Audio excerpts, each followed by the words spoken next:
Hello வணக்கம். இது உங்கள் சிவி ஜோன். எல்லாரும் எப்படி இருக்கீங்க? இன்னைக்கு பார்த்தீங்கன்னா ஒரு பயங்கரமான வீடியோ வந்து ரொம்ப வைரலாக போயிட்டுருக்கு. அது மட்டும் இல்லாமல் அர்ச்சனாவுக்கு ரொம்ப தேவையான ஒரு விஷயத்தை நம்ம ஆர்ஜே பிராவோ கொடுத்துருக்கார். இந்த ஆர்ஜே பிராவோ ஒரு சூப்பரான ஒரு கம்பேக்கை கொடுத்துருக்கார். ஏன்னா ஆர்ஜே பிராவோ வீட்டில் முன்னாடி இருக்கும்போது என்ன தான் அவரை வந்துட்டு அசிங்கப்படுத்தி அவமானப்படுத்தி இந்த ஐஷு அண்ட் மாயா பேசியிருந்தாலும் பேசின விஷயங்கள் தெரிஞ்சிருந்தாலும் அவரை வந்து டிஃபெண்ட் பண்ணியிருக்க மாட்டார். அப்படியே முதல்ல ஒரு கொஸ்டின் கேட்டிருப்பார், அதுக்கப்புறமா சைலண்ட்டாக விட்டுருப்பார், அதுக்கப்புறம் அவங்ககிட்டே பேசியிருப்பார். அதை வந்துட்டு விஷ்ணு கிட்ட சொல்லி ஃபீல் பண்ணும்போது நம்மளுக்கு தெரிஞ்சு நான் அவர் ரொம்ப பெரிய தப்பு பண்ணிட்டு அதை வெளியே வரும்போது ரொம்ப ஃபீல் பண்ணேன்.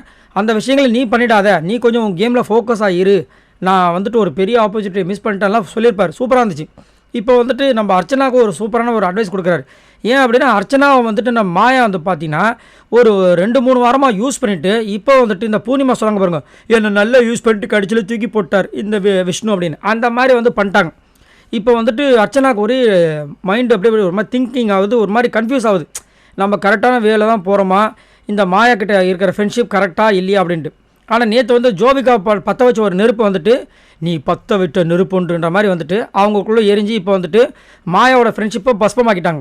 இப்போ அவங்களுக்கு டவுட் வந்துருச்சு. ஏன்னா ஜோவிகா பேசுகிறவொன்னே இந்த அம்மா வராங்க, மாயா வந்துட்டு அர்ச்சனா உள்ளே கூப்பிட்டு உங்கள்கிட்ட நான் இப்போ ஒரு சில கேள்வியாக கேட்பேன், நீங்கள் ஹானஸ்ட்டாக பதில் சொல்லணும்னு சொல்லிட்டு அவங்க கேட்குறாங்க.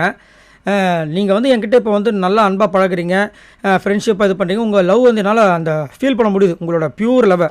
ஆனால் நான் உங்களை புள்ளி தானே பண்ணேன், அப்புறம் எப்படி நீங்கள் என்கிட்ட வந்து ஃப்ரெண்ட்ஷிப் ஆனீங்கன்னு கேட்குறாங்க. அதுக்கு அவங்க என்ன சொல்கிறாங்க, இல்லைங்க எனக்கு ரொம்ப பிடிச்சிருக்கு உங்களை, முன்னாடி அந்த மாதிரி இருந்துச்சு, நானும் ஹர்ட் ஆனேன், அதுக்கப்புறம் நீங்களும் வந்து என்கிட்ட வந்து பேசுகிறீங்க, அதுக்கப்புறம் ஓகே இதை வந்து நம்மளும் வந்துட்டு அவங்களுக்கு ஒரு ஃப்ரெண்ட்ஷிப் ஆகும்னு சொல்லி முடிவு பண்ணிட்டு தானே இது பண்ணோம். இப்போ திடீர்னு இந்த மாதிரி கேட்குறீங்க, ஆனால் உங்கள் மேலே உண்மையிலே இப்போ நான் வந்துட்டு உண்மையாக நான் அன்பை வச்சுருக்கேன், நீ அதனால தான் பரிசுத்தமாக உங்களை ஐ லவ் யூன்னு வேறு சொன்னனே அப்படின்னு சொன்னாலும் அவங்க விடமாட்டுறாங்க மாயா.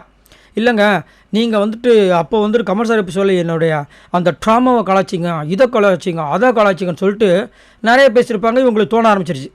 சரிங்களா, சரி இது வந்து வேலைக்காவது போல ரொம்ப ஓவராக பேசுன்னு. இப்போது அந்த மனக்குழப்பத்தை வந்து இந்த ஆர்ஜே பிராவோ கிட்ட கேட்கும்போது அவர் என்ன சொல்கிறான்னா, இந்த பாரு அந்த டீமே எப்படின்னா அவங்க தனியாக அவங்களுக்கும் ஒரு எக்ஸ்ப்ளனேஷன் வச்சுருப்பாங்க. நம்ம என்ன தப்பு சொன்னாலும் சரி அதுக்கு ஒரு எக்ஸ்ப்ளனேஷன் அவங்க ரெடியாக வச்சுருப்பாங்க. இதனால தான் நாங்கள் இதை பண்ணோம் அப்படின்னு. அவங்க தப்பை அவங்க அக்செப்ட் பண்ணவே மாட்டாங்க. அதே மாதிரி இந்த விஷயங்கள் அவங்க வந்து பேசுகிறாங்கன்னா கூட இருக்கிறவங்க யாரோ வந்துட்டு கண்டிப்பாக போட்டு கொடுத்துருப்பாங்க. இல்லைனா வெளியிலேருந்து வந்தாங்களே அவங்களே கூட வந்துட்டு இந்த விஷயங்கள்லாம் வெளியில் நடக்குதுன்னு கூட சொல்லியிருப்பாங்க. அப்படின் போது நம்ம அர்ச்சனா சொல்கிறாங்க, ஆமாம் ஜோவிகா வந்து பேசினா மாயா கிட்ட அப்படின்போது அவங்க சொல்லியிருக்கலாம், இல்லை பூர்ணிமா சொல்லியிருக்கலாம். இந்த மாதிரி ஒரு பேர், அதாவது புள்ளி கேங் அப்படின்ற விஷயங்கள் வெளியில் வந்து ட்ரெண்டிங் ஆகிடுச்சு அப்படின்னு சொன்னதுனால இவங்களுக்கு ஒரு வேளை இதை வந்துட்டு அர்ச்சனா அந்த வாயில் சொன்ன வார்த்தை, நீங்கள் புள்ளி பண்ணிங்க அப்படின்னு சொன்ன வார்த்தையால் தான் இந்த புள்ளி கேங்குன்ற விஷயமே உருவாச்சு அப்படின்னு அவங்க நினச்சிருக்கலாம். அதனால தான் உன்னை வந்து அப்படி டார்கெட் பண்ணுறாங்க. அதே மாதிரி ஜென்ரலாகவே அந்த டீம் பார்த்திங்கன்னா நம்ம ஏதாவது ஒரு தப்பு சொல்லிட்டுனா அவங்க அக்செப்ட் பண்ணாமல் என்ன பண்ணுவோன்னா அதுக்கு எதிர்த்து போராட்டம் பண்ணக்கூடிய ஆட்கள். அதே மாதிரி சாரி கேட்கணும்னு நினச்சா கூட சுற்றி வளைச்சி எங்கெங்கேயோ ஊட்டி கொடைக்கானல் போயிட்டு திரும்ப வந்து என்ன பண்ணுவாங்க, ஒரு எக்ஸ்ப்ளனேஷன் பெருசாக சொல்லிவிட்டு கடைசியில் இதனால தான் நாங்கள் அதை செஞ்சோம், இருந்தாலும் சாரி அப்படின்வாங்க. அப்பேற்பட்டவங்ககிட்ட போய்ட்டு நீ இதெல்லாம் எதிர்பார்க்குறேன்னா உன்னோட முட்டாள்தனம். அது மட்டும் இல்லாமல் அவங்க இப்போ ஏன் ட்ரிகராக இப்படி பேசியிருக்காங்க அப்படின்னா நீ சொன்னதுனால தான் இந்த மாதிரி போயிருக்கு. அதே மாதிரி வெளியில் வந்து இந்த மாதிரி புள்ளி கேங்கிற விஷயங்கள் வெளியே போன விஷயங்கள் இவங்களுக்கு தெரிஞ்சிருக்கு. அதனால தான் இப்போ வந்து அந்த மாதிரி தேவையில்லாமல் பேசிகிட்டு இருக்காங்க. அது மட்டும் இல்லாமல் அவங்க யோசிச்சிருக்கலாம், இது எங்கே ஆரம்பிச்சிது. ஸோ அர்ச்சனா வந்ததுக்கப்புறமா தான் இந்த புள்ளி கேங்கிற விஷயமே வந்திருக்கு. அப்போது இந்த அர்ச்சனாவை நான் டிஃபெண்ட் பண்ணணும் அப்படின்னா நான் பண்ணது தப்பே இல்லைன்னு உங்ககிட்ட வந்து வாதாடணும். அப்போ வாதாடணும்னா நீ அந்த பேரை யூஸ் பண்ணதுனால தான் எங்களுக்கு அந்த புள்ளி கேங்கிற பேரே வந்துச்சுன்னு சொல்லணும். ஸோ அதனால தான் உன்னை வந்து அந்த மாதிரி பண்ணுறாங்களே தவிர நீ தேவையில்லாமல் போட்டு குழப்பிக்காத, நீ கரெக்டாக தான் போயிட்டுருக்க அப்படின்னு சூப்பராக சொன்னதுக்கப்புறம் அர்ச்சனா வந்துட்டு கொஞ்சம் தெளிவானாங்க. ஸோ இதுக்கப்புறம் அர்ச்சனாவோட இந்த பக்கம் அந்த பக்கம் இல்லாமல் தனி கேமாக இருக்க போகுது. ஏன்னா ஆல்ரெடி விஷ்ணு, தினேஷ், மணி இருக்கிற பக்கம் போகிறது கிடையாது.